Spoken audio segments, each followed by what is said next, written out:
pero que se debe en casos severos, ¿eh? En casos, en los habituales no existe, no existe, pero en casos severos va a haber una cardiomegalia que en realidad es un derrame pleural, pero un derrame pericárdico, que no llega a ser constrictivo por lo crónico de ese derrame. Entonces, esto va a ayudar a que el paciente tenga lo que clásicamente ustedes conocen, ruidos cardíacos hipofonéticos que casi no se escuchan. Y eso básicamente también es por ese derrame pericárdico que el paciente puede tener. ¿Mm? Derrame que es eh, transitorio, es decir, empieza la terapia y ese derrame se va.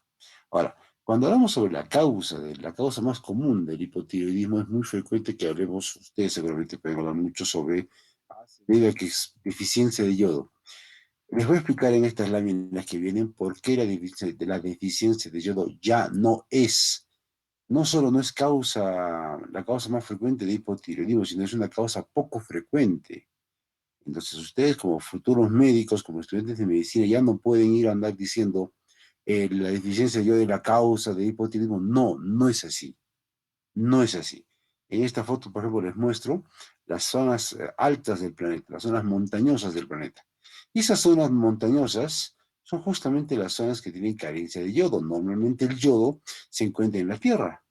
¿Ah? Y en estas zonas montañosas, los Andes, las cordilleras de Centroamérica, de África, qué sé yo, los Alpes, los Himalayas, qué sé yo, en estas zonas normalmente no existe mucha cantidad de yodo en la tierra. ¿Por qué? Porque el yodo es superficial y con las lluvias que existen normalmente en estas zonas montañosas, el yodo ha sido arrastrado hacia zonas más bajas, costa, que es donde más hay selva.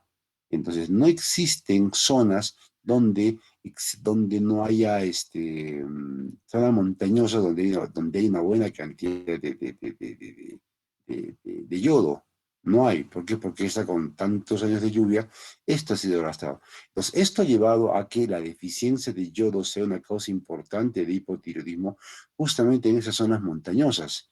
Cusco, por ejemplo, los Andes, por ejemplo.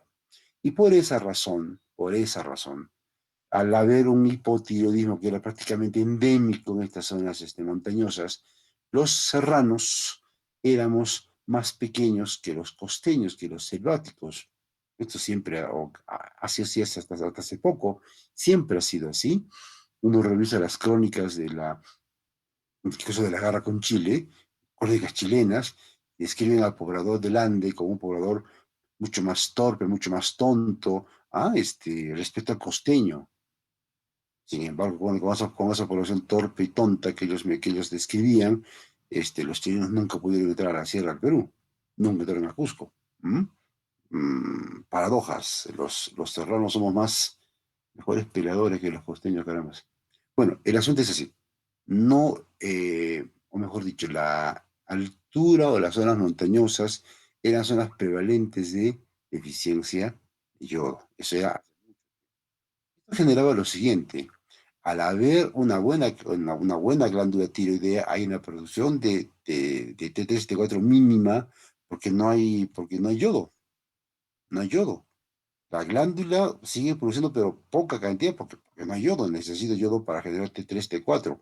Al haber poco yodo, aumenta TRH, aumenta TSH, y al aumentar TSH hacía que la glándula, que estaba normal, como no podía aumentar la producción de hormona tiroidea, aumentara su tamaño. Esa es la causa del bocio endémico que todavía se ve en muchas zonas del África o del Himalaya.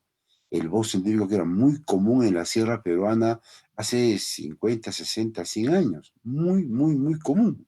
Acá en las zonas de Pisac, en las zonas de Paucartambo, era muy común ver comunidades campesinas donde el bocio era tan generalizado que por eso se le llamaba endémico, que cuando los investigadores llegaban a estas zonas, se encontraban con gente que tenía estos bocios que eran enormes, que eran parte de la anatomía, entre comillas, normal de los pobladores de la zona.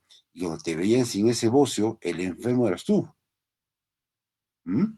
Entonces empezamos a llamar la atención porque había tal crecimiento tiroideo en estas zonas y se empezó a descubrir que era básicamente por la deficiencia de yodo que había en los alimentos que esta gente cultivaba, que había pocos alimentos poco yodo, perdón, en los alimentos que habitualmente ellos cosechaban, etcétera. Esta foto, por ejemplo, acá es de Martín Chambi. Este es un chico cusqueño, un chico de la calle, Cusco, de los años 20, 1920. Esa carita que yo quiero que vean, ¿ya? Esta cara es típica de un paciente hipotiroideo. Esos ojitos achinados, esos párpados más hinchados, esos labios hinchados. Y, bueno, por el frío de nuestra tierra, este chico está con una chalina que está cubriendo lo que yo creo que hay detrás, un bocio. La deficiencia de yodo con bocio era muy común en Cusco, incluso en Cusco ciudad, porque esto al ser sierra, no había mucha cantidad de yodo en la tierra. Estas son las salmueras de maras que ustedes conocen. La sal que sale en maras, por ejemplo, es sal sin yodo. Esa sal es la sal que normalmente servía de emporio para toda la zona del Valle Sagrado y toda la región en general, y esta sal no tenía yodo. Entonces, había deficiencia de yodo. Entonces, la pregunta era, cuando esto se empezó a averiguar, ¿cómo hacemos para darle a esta gente suplementos de yodo? Recuerden que cuánto es nuestro requerimiento de yodo anual, son apenas 52 miligramos, entonces era muy poquita la cantidad de yodo que había que darle al paciente en forma constante, crónica, para evitar estas consecuencias. Bueno, lo del boce es lo de menos. Este chico tiene 15 años y no ha podido crecer, y ni va al colegio. ¿Ah? El retardo mental que se acompañaba al hipotiroidismo infantil era pues devastador en una sociedad como la nuestra, en cualquier sociedad en general. Entonces se empezó a probar cápsulas de yodo, se empezó a probar pastillas de yodo, y hasta que se encontró una buena forma que fue darle yodo a la sal. Y de ahí sale la sal yodada que ustedes consumen, que es de consumo prácticamente generalizado. ¿Ah? Esto me da pues ese requerimiento que nosotros necesitamos, que es apenas 52 al año. Esto nos da.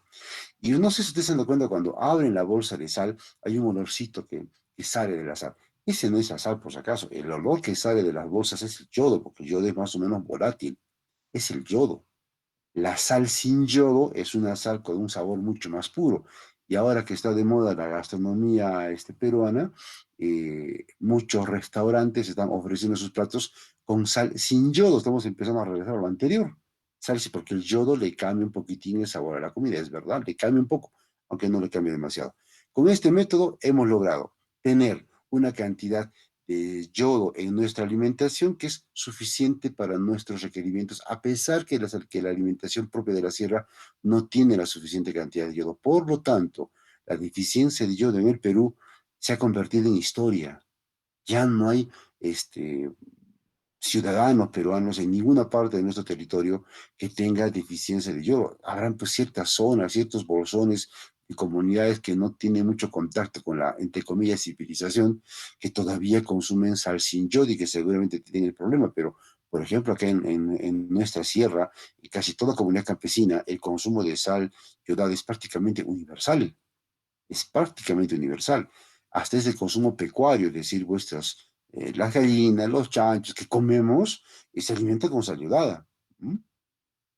Eso ha hecho que la deficiencia de yodo en el Perú ya no sea ni siquiera una de las causas importantes, es una causa prácticamente histórica, no es importante actualmente, como sí lo es, por ejemplo, en Himalaya, en estas zonas de las montañas del Asia, todavía ves gente, vean esa fase hipotiroidea, edema palpebral con un edema labial también, esa carita media china y su bocio correspondiente, por supuesto, ¿ah? En todos los miembros de la familia, incluso en los niños. ¿Mm? Esto lleva, por ejemplo, a que en estos países existan muchos, quieren copiar la experiencia peruana. El mejor aporte que ha tenido el Perú a la salud pública mundial ha sido justamente la estrategia de yodación de la sal, que ha permitido casi erradicar, la deficiencia de yodo como causa de hipotiroidismo. Pensando en adultos, no, pensando en niños, porque recuerde que la monotiroidea es importante para que un niño tenga un correcto desarrollo cerebral, que es lo que nos interesa. ¿Cuál es la causa más frecuente entonces en el Perú? Como en cualquier parte del mundo, la causa más frecuente es la tiroiditis de Hashimoto, la tiroiditis autoinmune. Esta foto es una foto preciosa. Yo quiero que vean esto, por ejemplo. Estos son los folículos tiroideos acá, relativamente indemnes. Ustedes pueden ver una serie de puntitos azules viendo el epitelio tiroideo, que es una gran cantidad y la gran masa que se encuentra acá. Son el linfocitos que están empezando a invadir folículos tiroideos y vean cómo quedan los folículos tiroideos a su paso. Son destruidos.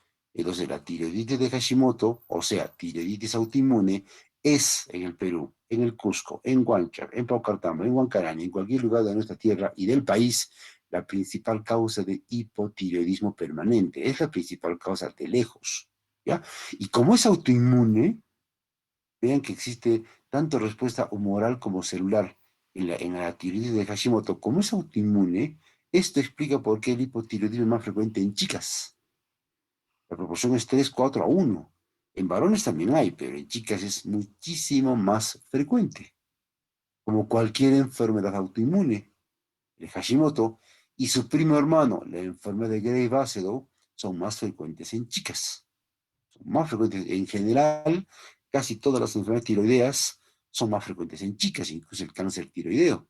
Son más frecuentes en chicas. Hay esa particularidad. ¿Eh? Listo. Otras causas de hipotiroidismo, otras cosas, vean, el hipotiroidismo por yodo radioactivo, esos pacientes que tienen enfermedad de Graves, hipertiroidismo que reciben yodo, es otra causa de hipotiroidismo. Los que se someten a la cirugía tiroidea, otra causa de hipotiroidismo.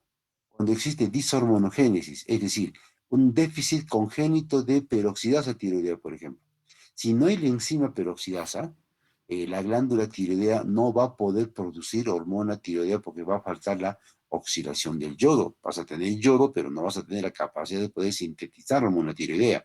Esto lleva a que la glándula tiroidea aumente de tamaño porque no va a haber hormona tiroidea y por fin va a aumentar TSH que va a hacer que la glándula crezca. ¿Mm? La glándula va a crecer su apetito por yodo, pero no va a producir hormona tiroidea, a pesar de que existe una hiperplasia de las células folliculares. Recuerden la dishormonogénesis. Causa rara, dicho sea de paso. Por destrucción neoplásica, puede ser, el cáncer de tiroides es más o menos frecuente, pero que esto genere hipotiroidismo es posible, pero es bien, bien, bien raro. Medicamentos antitiroideos, incluso yo pondría esta causa, a ver, vamos a hacer un pequeño cambio. Yo pondría esa causa incluso más arriba, es una causa mucho más frecuente que las demás para generar hipotiroidismo, sin duda. Los antitiroideos. Pacientes con hipertiroidismo que reciben antitiroideos a una dosis por encima de la que necesitan, van a hacer hipotiroidismo por los antitiroideos. Agenesia de glándula tiroidea, o sea, ausencia congénita de la glándula puede generar hipotiroidismo congénito y es de hecho una causa más o menos común de hipotiroidismo congénito. Y la deficiencia de yodo aparece al final. Entonces, moraleja de todas estas láminas, la deficiencia de yodo no es causa en el Perú de hipotiroidismo primario. No es causa, es una causa muy, muy, muy rara. Entonces, por favor, sáquese esa idea de la cabeza. Mucha gente sigue pensando, muchos médicos siguen pensando que la deficiencia de yodo es causa de hipotiroidismo. Muchos de ustedes seguramente han estado pensando eso hasta ahora. No es así. No es así. Y no es así hace muchísimos años, ¿eh? Hace muchos años. Ya. Cuando yo hago diagnóstico de hipotiroidismo, lo más común es que el hipotiroidismo sea primario. Sin embargo, también puede ser secundario, es una causa rara, pero tampoco es tan, tan, tan infrecuente. Y hay ciertas formas de poder hacer la diferencia clínica entre un hipotiroidismo primario y un secundario. Y acá les muestro algunas. Ojo, con la relatividad que estas tienen, y ahora les voy a contar. Por ejemplo, cuando hay bocio, el hipotiroidismo debe ser primario. Cuando hay bocio, es imposible que el hipotiroidismo sea secundario. ¿Por qué? Porque el bocio representa el crecimiento de la glándula porque tú tienes una gran cantidad de TSH. Por eso crece la glándula, no crece por gusto. Ahora, la gran mayoría de pacientes con hipoprimario no tienen bocio. Repito, la gran mayoría de pacientes con hipoprimario no tienen bocio. Todos los pacientes con hiposecundario no tienen bocio. Por lo tanto, el bocio es un síntoma poco frecuente en el hipotiroidismo. En el hipertiroidismo sí es mucho más frecuente, pero en el hipotiroidismo no. Entonces, cuando tú tienes un paciente que tiene hipotiroidismo y no tiene bocio, puede ser secundario como puede ser primario, puede ser cualquiera de los dos.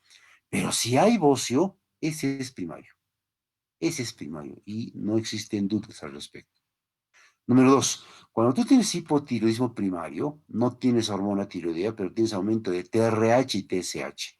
La TRH es un estimulante de la secreción de prolactina. Entonces, en algunos casos de pacientes con hipotiroidismo primario, Tú vas a tener aumento de prolactina con galactorrea. ¿Saben qué es galactorrea, no es cierto? La secreción de leche por la mamá cuando no estás gestando ni estás embarazada. Ya. La galactorrea, cuando no estás gestando, pero ni estás dando, ni eres lactante. La galactorrea entonces puede acompañar a ciertos casos de hipotiroidismo primario. Y normalmente no acompaña al secundario, pero imagínense que tú tienes un hipotiroidismo secundario por un tumor pituitario que te produzca prolactina, por un prolactinoma, que es el tumor pituitario funcionante más común. Entonces yo puedo tener hipotiroidismo secundario con galactorrea, para que vean que no es tan definitiva este síntoma en su presencia para definir que un hipotiroidismo es primario o no. La oligomenorrea es más común del hipotiroidismo secundario, eso sí, porque en el hipo primario lo que habitualmente tenemos es una polimenorrea, pero tampoco es una diferencia marcada. La hipertensión arterial más acompaña al primario que al secundario y la hipoglicemia más acompaña al secundario que al primario. Y también estas dos diferencias son también relativas, no son absolutas. Lo que sí es absoluto es el bocio. Si tú tienes hipotiroidismo y tienes bocio, ese es primario de todas maneras. Ojo, bocio difuso, me refiero al bocio difuso, o sea, crecimiento difuso de toda la glándula. A eso me refiero, con bocio, ¿eh? Al crecimiento difuso. Tú tienes bocio, es hipotiroidismo primario, casi no, totalmente sin dudas. Si tú tienes bocio y tienes hipertiroidismo, eso puede ser primario como puede ser secundario. Para que vean que el bocio es mucho más frecuente en el hipertiroidismo primario secundario que en el hipotiroidismo. ¿Eh? ¿Entienden en ese?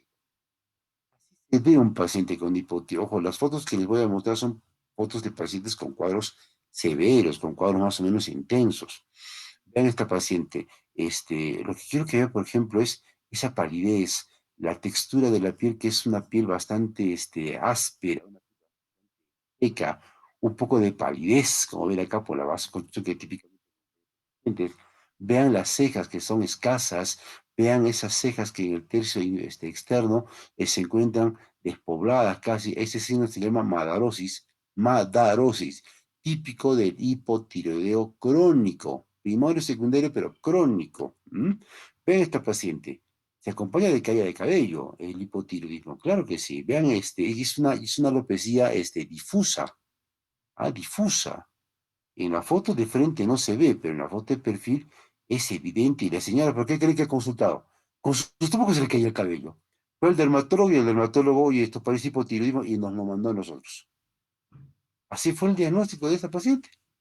O sea, ella no vino por su aumento de peso, que lo tenía, no vino porque sentía mucho frío, no vino porque tenía mucho estreñimiento, ya se acostumbró a esos síntomas, no vino por su voz ronca, no vino porque prácticamente vivía sola, hacía sus cosas sola y la bradicitia que ella tiene no era importante para ella vino por su caída de cabello. ¿Mm?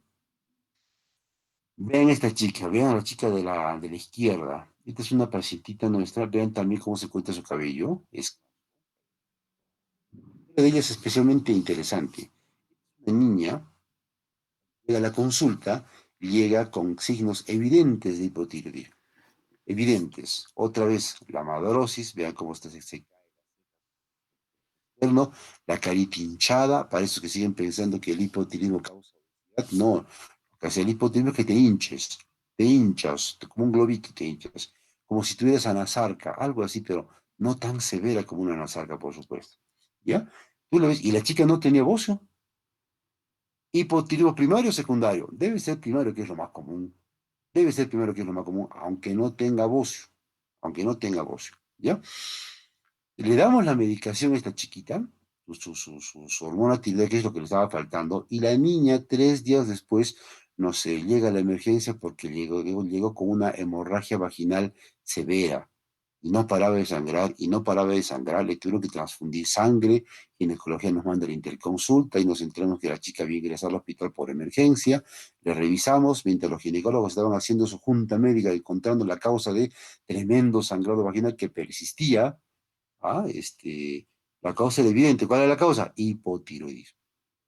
Le empezamos a dar la hormona tiroidea junto con su transfusión de sangre, qué sé yo, y la chica, más o menos 10 días después, dejó de sangrar. Demora pues la terapia en hacer efecto. Un mes después, vuelve a tener su sangrado, el sangrado el sangrado vaginal que ella tenía era su menstruación, era una polimenorrea severa, vuelve a menstruar un mes después, pero ya era menos cantidad. Al tercer mes ya era una menstruación más o menos, ya no era una hemorragia, era abundante, pero ya no era hemorragia. Y bueno, no tengo una foto de ella, carambas. Esto fue cuando esta chica tenía 15 años, ahora ella tiene 20, 22. Y la vieron, pues es una señorita, ya está, es totalmente diferente a la carita, como ven. Es una chica normal, ya sus menstruaciones son normales, tomando su pastillita, su vida de la chica es prácticamente normal. Hipotiroidismo como causa de hemorragia vaginal. En el caso de esta paciente, ella, por ejemplo, tiene un hipotiroidismo secundario, ella. ¿Ah? Con todos los signos de hipotiroidismo, sin bocio también, para que vean que un hipotiroidismo primario o secundario, habitualmente el primero va sin bocio, el secundario siempre va sin bocio. Y la clínica es pues la misma, porque la clínica es típica de paciente que no tiene monotiroidea, signos que ustedes ya conocen. ¿Mm? Ya.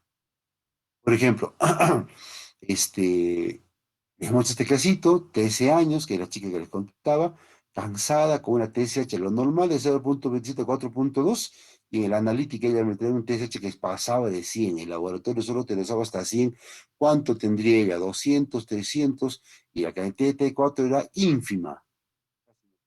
No hay que darle levotiroxina con una gran mejoría de la paciente. Ya no es por si acaso, esta es otra paciente, esta es una foto de hace muchos años.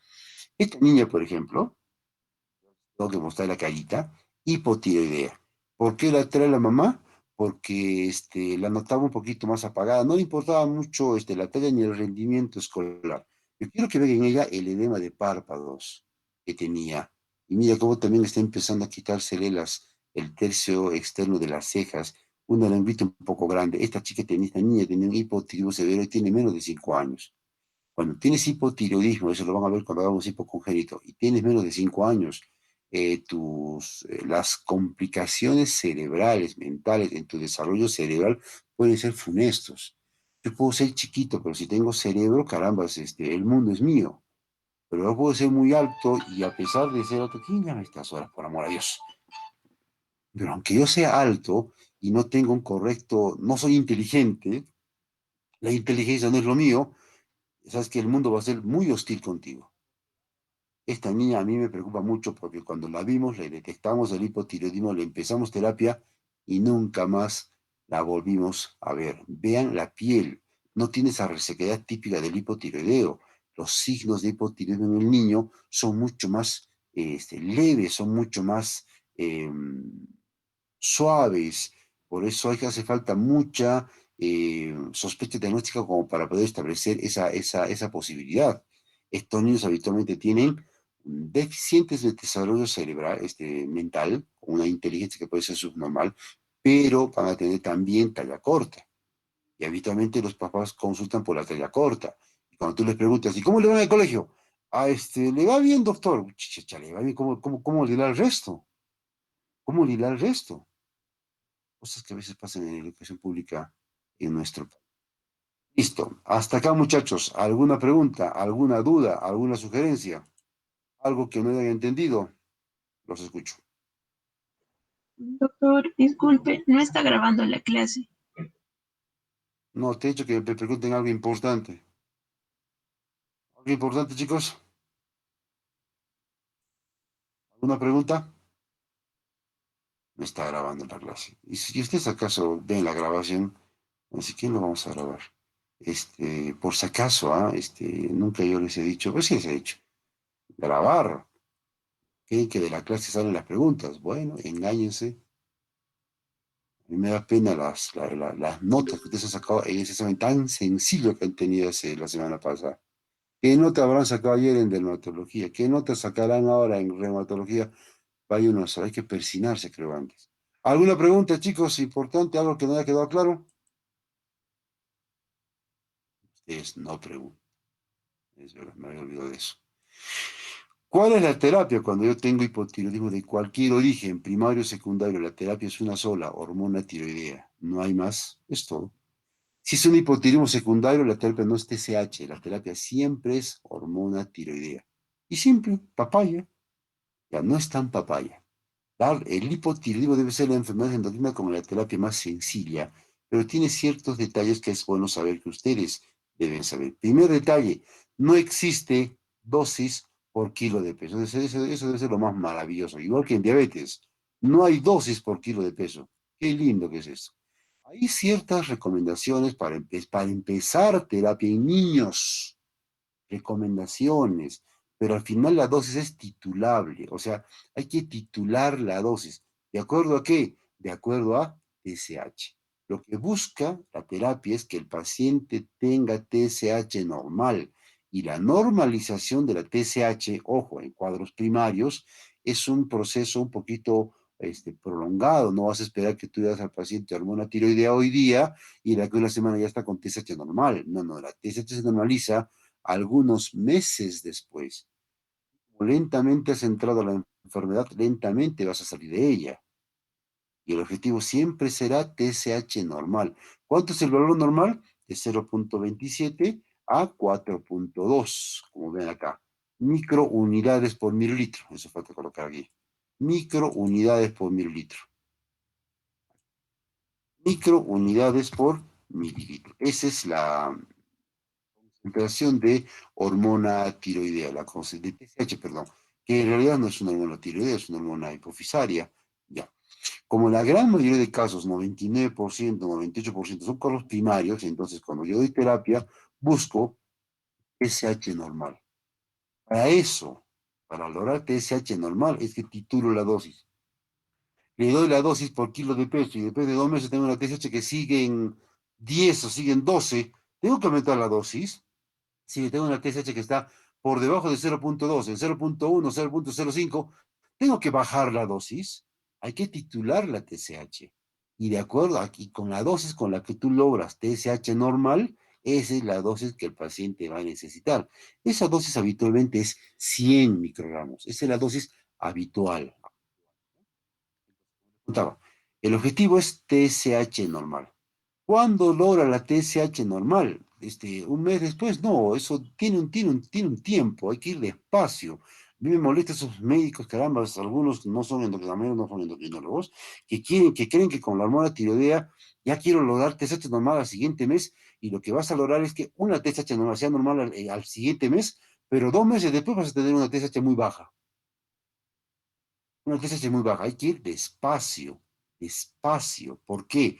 Porque si tú quieres ir rápido, vas a encontrarte con una complicación en ese tipo de pacientes. ¿Qué es? ¿Cuál es la complicación?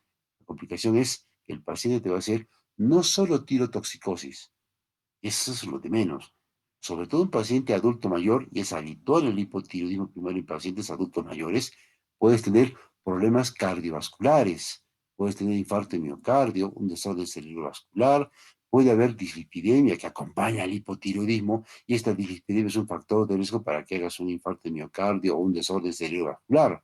Recuerden que en el hipotiroidismo tú tienes una presión arterial diastólica que se encuentra alta, y esto predispone al paciente que tenga un problema cardiovascular, ¿no es verdad? Ya, si a ese paciente con ese riesgo cardiovascular que ya tiene por el mismo hipotiroidismo, tú le das mucha hormona tiroidea, más de lo que el paciente necesita, por tu afán torpe de querer lograr TSH normal pronto, lo que tú vas a lograr es que el paciente, al aumentarle la cantidad de hormona tiroidea, vas a aumentarle su consumo de oxígeno. ¿De dónde? De músculo, por ejemplo, músculo cardíaco, por ejemplo, y los infartos de miocardio pueden ser una consecuencia nefasta cuando tú quieres lograr TSH normal pronto. Por esa razón, las terapias en un paciente que tiene hipotiroidismo primario y son pacientes adultos mayores, son terapias que tienen que ir, como dice acá la palabra, despacio. Hay que ir lentamente titulando la dosis, especialmente en pacientes adultos mayores con riesgo cardiovascular. Esos son los pacientes en los cuales lentamente aquí la terapia de pacientes a los cuales hasta en 6 meses recién estamos logrando TSH normal. En 6 meses recién logramos TSH normal. Recuerden ustedes, chicos, que un paciente hipotiroideo tiene habitualmente 100 microgramos como dosis final a la cual hay que llegar. Esa es la dosis habitual. Por esa razón, los comprimidos de levotirosina traen habitualmente 100 microgramos. Esa es la dosis habitual, por eso la pastilla habitual tiene esa concentración. Ya. pero no todo paciente requiere 100. Eso depende mucho. Vean, por ejemplo, esta lámina. ¿Qué tan hipotiroideo se encuentra el paciente? Por ejemplo, si el paciente tiene el TSH de 80 y tiene 45 años, seguramente la dosis a la cual el paciente tiene que llegar debe ser 100 microgramos, porque con 100 microgramos es muy posible que al segundo o tercer mes ya tenga TSH normal. Pero si es un paciente que tiene la misma cantidad de TSH, pero esta vez es un adulto mayor, cuidado con querer dar de frente 100 microgramos, hay que ir despacio, porque posiblemente este paciente por su edad nomás ya tiene riesgo cardiovascular. ¿Y cómo sería el esquema en este paciente, por ejemplo? Hay que ir, seguramente mi dosis va a ser llegar, mi objetivo va a ser llegar a 100 microgramos, pero tengo que ir despacio y empezaré de repente con 25 microgramos. Siempre la dosis se da antes del desayuno, porque una sola vez al día, porque la medicación en presencia de alimentos tiene una absorción que es bastante errática, por eso se prefiere dar la pastilla antes del desayuno. Puede haber una titulación clínica. ¿Cuál es la titulación clínica? Un signo que aparece con mucha frecuencia, incluso en pacientes con hipotiroidismos más marcados. Cuando tú le empiezas a dar hormona tiroidea, incluso una dosis por debajo de lo que ellos necesitan, el paciente puede empezar a hacer ciertos dolores en el pecho, angina, o pueden hacer taquicardias. A eso se llama la titulación clínica. Entonces, es frecuente que el paciente, por ejemplo, que tenga una TSH muy alta y que sea un adulto mayor, yo le empiezo con una dosis pequeñita, que sé que esa no es su dosis, pero tengo que ir despacio, y a pesar de ir con una dosis pequeña, el paciente ya me presenta en el siguiente control, doctor, tengo cierto dolor en el pecho, o tengo el corazón que me está latiendo un poquito rápido. Caballero, aunque yo sé que esa no es su dosis, que le falta mucho más, tengo que ir bajando la dosis porque tengo que titular de acuerdo a la respuesta clínica. O sea, no solo es TSH en adulto mayor, quiero ver cómo me responde la terapia. Si clínicamente el paciente no tiene ninguna complicación utilizando la dosis que le he mencionado, voy aumentando la dosis poco a poco, despacio, despacio, aumentando la dosis cada 2 semanas si quieres ir rápido, cada 4 semanas cuando vas con más, más lentitud y por ende con mucha más posibilidades de éxito. Hasta llegar seguramente a 100 microgramos, que es la dosis a la cual tú vas a llegar. Si vas de 4 semanas en 4 semanas, fácilmente puedes llegar a toda esta dosis más o menos en 3, 4 meses. 3, 4 meses. ¿Para qué? Para evitar estas complicaciones. Entonces, si la dosis habitual normal es 100 microgramos en un paciente adulto mayor o con riesgo cardiovascular, hay que llegar a esta dosis en forma lenta. Y una vez que has logrado llegar a 100 microgramos con una mejoría clínica del paciente seguramente, hay que mantenerlo en 100 microgramos por lo menos durante 4 semanas. Porque recién entonces, en 4 semanas, vas a buscar que el paciente tenga TSH normal y de repente puede demorar un poco más. Entonces, mira cómo se trata la enfermedad. No solamente, hay hipotiroidismo, toma tu pastilla. No, no es así. Hay que ir despacio, por supuesto. Si es un paciente que tiene 18 años y es un corazón que es más o menos competente, yo le puedo arrancar de frente con 100 microgramos o con 50 microgramos, sí. Entonces, la forma en la cual tú llegas a la dosis final del paciente, con la cual tú llegas a tener una TSH normal, dependerá de la edad y de la condición cardiovascular del paciente. Entonces, la dosis nunca es la misma, siempre va a variar, aunque la mayoría tiene 100 microgramos como dosis final. Vean, por ejemplo, este paciente. Ojo, ese es un paciente que tiene una TSH alta. Vean este paciente, TSH de 10. Ya no está muy alta, ¿no es cierto? Ya no está muy alta. ¿Qué significa? Una T4 libre normal. Este es un hipotiroidismo subclínico. En este paciente, mi objetivo será llegar a 100 microgramos. Ya no, pues, ya no, porque su TSH no está muy alta, lo cual me quiere decir que es un hipotiroidismo que no es tan severo. Si no es tan severo el hipotiroidismo, su dosis ya no será pues 100 microgramos, será menos.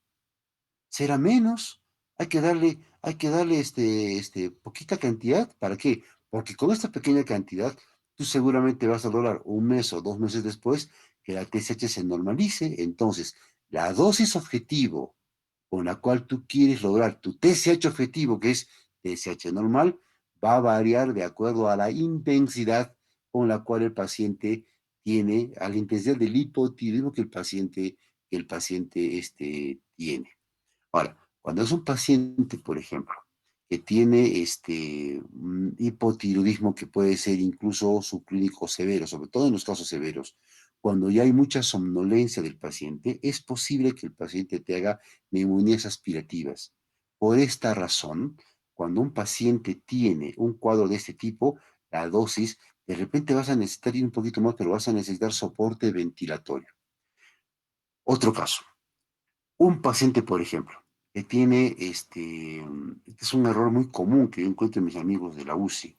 Y alguna vez tuve una paciente, a ver, acá les voy a cambiar el ejemplo.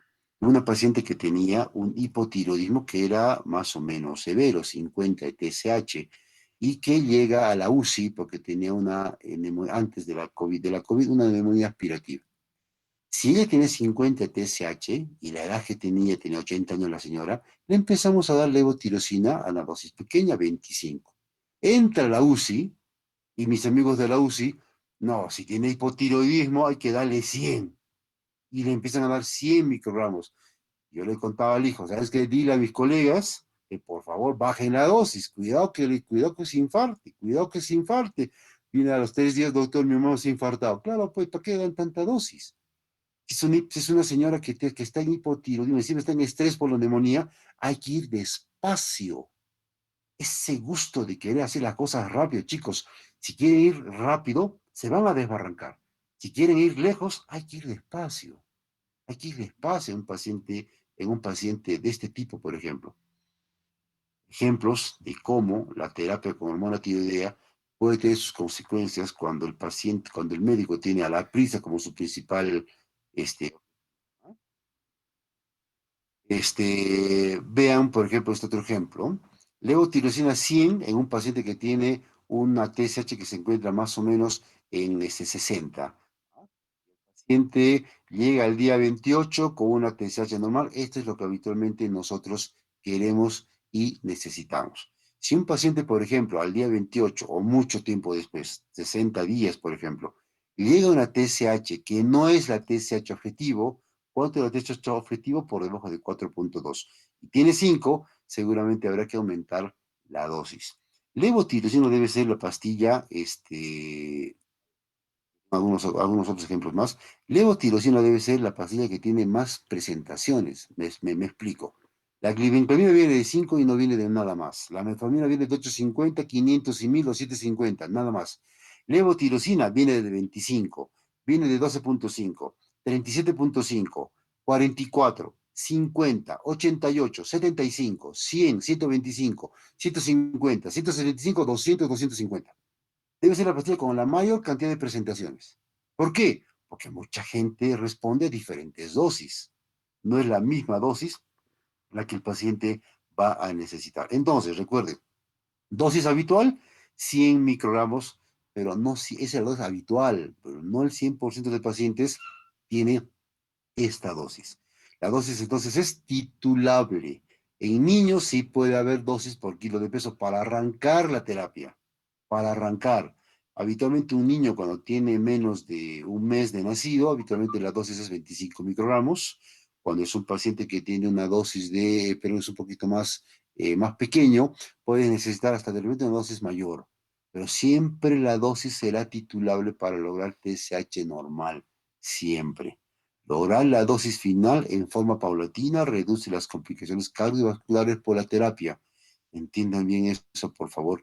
Y la dosis, como les contaba, es titulable. Si el hipotiroidismo es primario, lo que lo logro buscar es TSH normal lentamente. Si el hipotiroidismo es secundario, la TSH no me sirve, porque siempre va a estar baja. Entonces, en ese tipo de pacientes, lo que se hace es tener una T4 libre que deba ser normal. En casos secundarios, recuerden que la TSH no me sirve. En un paciente primario, que es lo que habitualmente tenemos, una TSH normal que me indica concentración de hormona tiroidea, no, me dice efecto de la hormona tiroidea. Pero si no tengo la TSH porque es un cuadro primario, secundario, uso la T4 libre. ¿Qué me dice la T4 libre? Concentración de la hormona, que es al final lo que me puede interesar en este tipo de pacientes si no tengo TSH. Entonces vean cómo se titula, con TSH en cuadros primarios, con T4 libre en cuadros en cuadros secundarios. Ya, muchachos, ¿alguna pregunta hasta acá? Esto es lo que les contaba. Doctor, una consulta. En cuanto al Dime. manejo de los niños, por ejemplo, nos Ujú. mencionó que estos menores de 5 años van a presentar problemas posiblemente de retraso mental. Aparte de la levotiroxina, ¿se le hace otro manejo más? Ah, Con... levotirosina. Ojo, eso de retardo mental lo vamos a hablar cuando hablemos un poco más de hipocongénito, de hipotiroidismo congénito. Eso se ve, lamentablemente, es la causa de retardo mental prevenible más común en pediatría. En pediatría es el más común. Y sin embargo, hacemos tan poco por el hipotiroidismo congénito. Última lámina, pero me estaba olvidando. ¿Cuál es la duración de la terapia? Habitualmente es de por vida, chicos. La terapia del hipotiroidismo es para toda la vida, hasta un día antes de tu velorio, hasta ese día. Toda tu vida, eso es lo habitual. Hay casos que pueden ser transitorios que son poco frecuentes. La terapia es poco costosa, es barata. La levotirosina que venden acá en el hospital regional te cuesta creo que un sol la caja de 30 pastillas, es barato. Entonces, que tú tengas un niño con hipotiroidismo y retardo mental o problemas en su intelecto, porque le falta una pastilla que es tan barata, es un crimen. Es un crimen. Por esa razón, el hipotiroidismo, por su costo tan barato de la terapia, es una enfermedad que no se debería complicar prácticamente en ningún paciente. Es lo que les contaba hace poquito, ¿no? Las diferentes presentaciones que hay de hormona tiroidea. El eutirox de 25, hay muchas presentaciones. Aquí viene de 25, 50, 75, 88, 100, 112 y así sucesivamente. Muchas presentaciones de hormona tiroidea. La hormona tiroidea que tenemos en el hospital regional, en el hospital de Seguro y en cualquier hospital de nuestro país es esta, la levotirosina, no necesariamente es el laboratorio, la genérica me refiero, que viene de 100 microgramos. Recuerden, 100 microgramos, no 100 miligramos, 100 microgramos, por si acaso. O si quieren, 0,1 miligramos, que es más o menos lo mismo, ¿ya? Que es lo mismo. ¿Alguna pregunta hasta acá, chicos? 11 presentaciones diferentes de la misma medicación. Esto hace, por ejemplo, Merck con su pastilla Eutiro. El Eutirox debe ser la levotirosina, es la levotirosina original, es el producto más, es la hormona tiroidea más conocida. Vean las diferentes presentaciones y les cuento que hace poco han salido más presentaciones. Así es, así viene. ¿Mm? La pregunta será, por ejemplo, si yo solamente dispongo de esta presentación en el Ministerio de Salud, ¿cómo hago para titular? Ah, puede ser un poquito complicado. Recuerda que la vida media de T4 libre es una semana, eso te ayuda mucho. Yo, por ejemplo, puedo hacer para titular que yo quiero que el paciente reciba 88 o 90, que es su dosis. Bacán, yo le doy levotiroxina 100 microgramos de lunes a sábado y le doy 50 los domingos. Listo. Titulo la semana. Esa es la ventaja que me da la levotirosina por la vida media prolongada que tiene. Una pregunta ahora sí está acá, muchachos. ¿Alguna pregunta, chicos? Ustedes no preguntan, ¿no? Ustedes son bien, parcos en preguntar. Como no preguntan, ¿quieren que les pregunte yo? Solamente hay 38. A ver, vamos a ver aquí, ¿no? ¿A quién llamamos? A ver. A quien yo llame, por favor, prende su cámara, ¿sí? A ver, Julio, Arun, Ontón, ¿quién es? ¿Cómo estás, Julio? Presente, doctora. Hola, Julio, prende tu cámara, hijo. Ya, ok. Un rato, por favor. Peínate, peínate, a ver. Te he dicho que te peine, pues. ¿Qué pasó? Sí, perdón. Ponte un gorro, ¿qué importa? Ahí todo el tiempo está peinado, ni yo. Cuéntame, pregunta simple, ¿cuál es la causa más frecuente de hipotiroidismo en el Perú? La tiroiditis de Hashimoto, doctor. Pregunta sencilla. A ver, vamos a ver con Obed Arango. ¿Quién es Obed Arango? Obed Naum. Obed. Obed está en reumatología. Y después dicen, ¿por qué me he puesto tan baja nota en asistencia? Así es, así se pasa. Victoria Tunque, díganlo a ver que estoy Pres- problemas, ¿ah? Hola Presente, Victoria, ¿cómo estás? ¿Qué cuentas? ¿Cuál es la principal complicación en la terapia de con hormona tiroidea? riesgos cardiovasculares, doctor. Quiero que sea más específica. IMA, un DCB o El una DSB no es IP. un bueno, ya, puede ser mal cardiovascular. Problemas cardiovasculares, ojo, también pueden haber taquicardias, ¿ah? O puede haber anginas, no necesariamente es un infarto miocardio lo que puede empezar a ocurrir. ¿Qué me opina? A ver, Fernando García. Presente, doctor. Fernando García. Hola, Fernando. Prende tu cámara. Ya. Estás de sueño todavía. Dime, Fernando. Este, ¿Por qué no hay bocio en el hipotiroidismo secundario? Ah, no se ve. Si es que hay bocio, se da en el primario, pero en el secundario no. ¿Por qué? Mm, Porque no es en sí una alteración de la glándula tiroides. No. Integers. No, no has estado atento, ¿ves? Victoria Sofía. Ah, no, Victoria, ya. A ver, otro. Sheska. Sheska Stephanie Vivanco. Doctor, buenos días. Prende tu cámara, mami. Ya aprendí eso. No, pues no veo nada. Ahí Ya- está, Sheska.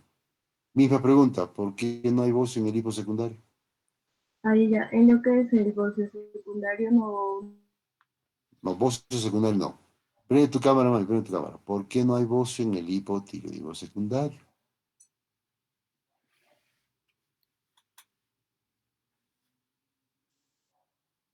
Ay, esta guagua. Jedi, callo. ¿Ves que no me han entendido? Y no preguntan, eso es lo peor. Jedi, ¿dónde está Jedi? Jedi abandona la reunión. Qué simpático. Bueno, estoy prácticamente pasando lista. Sofía Cana. No me gusta pasar lista. Ese es para jardín, caracho. Que escuche la universidad, ese es para jardín, pasar lista, Dios mío. A mí no me gusta pasar lista. Supongo que ustedes chicos ya son adultos, saben lo que les conviene, ya son personas mayores. No por el jardín a ver si están, si quieren están, si quieren no están. Total, aprenderán, no aprenderán. Dime, Sofía, misma pregunta. Prende tu cámara, hija. No, no sé. Esa es una respuesta, por lo menos no estás con paleo. Marcelo Valenzuela.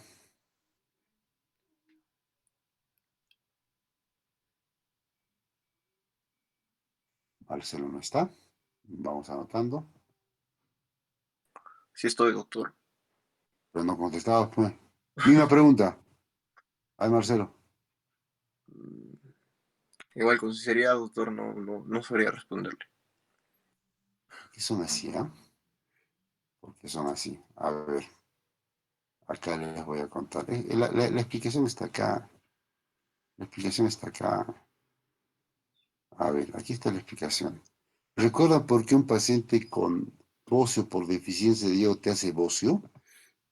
¿Por qué? Porque al no haber hormona tiroidea, atentos con esto todos, por favor, porque así va a ser el examen. Les va a preguntar alguna cosita que ustedes se supone que deben saber.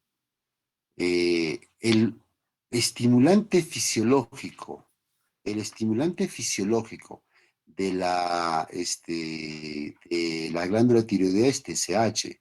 TSH hace que la glándula tiroidea produzca más hormona tiroidea, pero también TSH hace que la glándula tiroidea aumente de tamaño. Yo tengo una cantidad de T3, T4 que está baja. No hay yodo, ejemplo, hipotiroidismo primario. La deficiencia de yodo es una causa de hipotiroidismo primario. Pues tengo poca cantidad de T3, T4 y esto hace que TRH aumente, aumenta TSH y hace que la glándula crezca en tamaño. En el hipotiroidismo secundario yo no tengo TSH, ¿o sí? Yo no tengo TSH porque está mala la hipófisis. Si no tengo TSH, ¿cómo va a haber bocio? No hay nadie que haga crecer la glándula. Hay ausencia del estimulante natural, que es TSH. En el hipotiroidismo secundario no hay TSH. Si no hay TSH, la glándula tiroidea se va a hipotrofiar y por eso no hay bocio. ¿Ahora se entiende? La pregunta sería entonces, más importante, más interesante, la pregunta sería entonces, por ejemplo, María Mar, la pregunta será, ¿por qué existe, por qué no hay bocio entonces en la gran mayoría de pacientes con hipotiroidismo primario? Mm,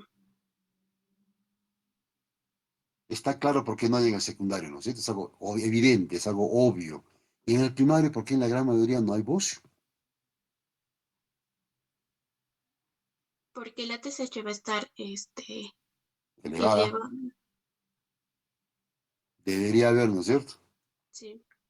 Debería haber. A ver, ¿quién me tiene una pregunta a ese interrogante?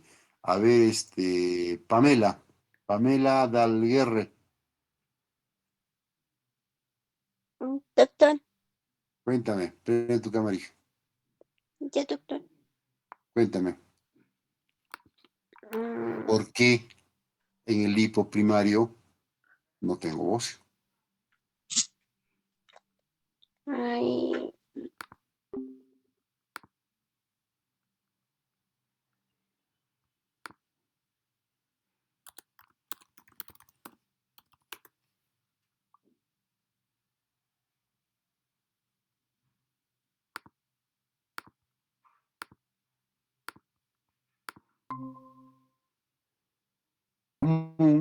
De hipotiroidismo, hay dos formas de poder hacer el diagnóstico. Yo hago el diagnóstico a través de una biopsia, es donde yo voy a sacar parte del tejido, una biopsia aspiración, por ejemplo, y me voy a encontrar con esto. Ah, infiltrado linfoide, listo, Hashimoto, es verdad. Pero hacer biopsias es bastante agresiva, un método diagnóstico agresivo. Otra forma es dosar. ¿Dosar qué? Dosar anticuerpos y tiroideos. Yo les contaba que el Hashimoto es una enfermedad autoinmune tanto celular como humoral. Y los anticuerpos antitiroideos son dos. Con esto me ayuda mucho a hacer el diagnóstico. Uno se llama la antitiroglobulina y la otra se llama la así se llama, peroxidasa tiroidea. Son las dos. La más importante es la antiperoxidasa tiroidea porque la antitiroglobulina es ¿cómo les explico? Muy sensible y puede salir positivo en pacientes que no tienen enfermedades tiroideas, que no tienen, perdón, problemas tiroideos autoinmunes. Pero la antiperoxidasa es la más prevalente. Pero hay otro anticuerpo, es importante, en el Hashimoto, que se llama anticuerpo, así se llama, bloqueador, bloqueador de TCH. Es un anticuerpo que se parece bastante, o mejor dicho, lo voy a escribir, bloqueador, ¿qué estoy escribiendo? Anticuerpo bloqueador de TSH. Es un anticuerpo que se parece mucho al TSH, que se une al receptor de TSH, pero no lo estimula, lo bloquea. Entonces, la glándula tiroidea, ¿en qué cosa interpreta? Que no hay TSH. Y cuando este anticuerpo bloqueador de TSH está presente en la gran mayoría de pacientes con Hashimoto, lo que tú vas a tener es una tiroides atrófica. Lógico. Y por ese motivo, un paciente con Hashimoto no tiene bocio. Algunos Hashimotos tienen bocio, sí, son justo los que no tienen este anticuerpo y que solamente hay destrucción de la glándula con crecimiento de la glándula remanente. Eso es todo. Y ya, chicos. Me tengo que ir a trabajar, tengo que ir a respirar. ¿Alguna otra pregunta? Ustedes no preguntan, ya me había olvidado. Bueno, muchachos, nos vamos a ver el próximo viernes nos veremos el viernes a las 7 de, no, la clase, a ver, voy a pensarlo, ¿sí? Porque el viernes yo creo que puedo empezar la clase un poco más tarde, 6:30, yo hago esa hora porque ahorita tengo que ya alistarme y irme al hospital. A ver, chicos, bueno, hasta acá es la clase.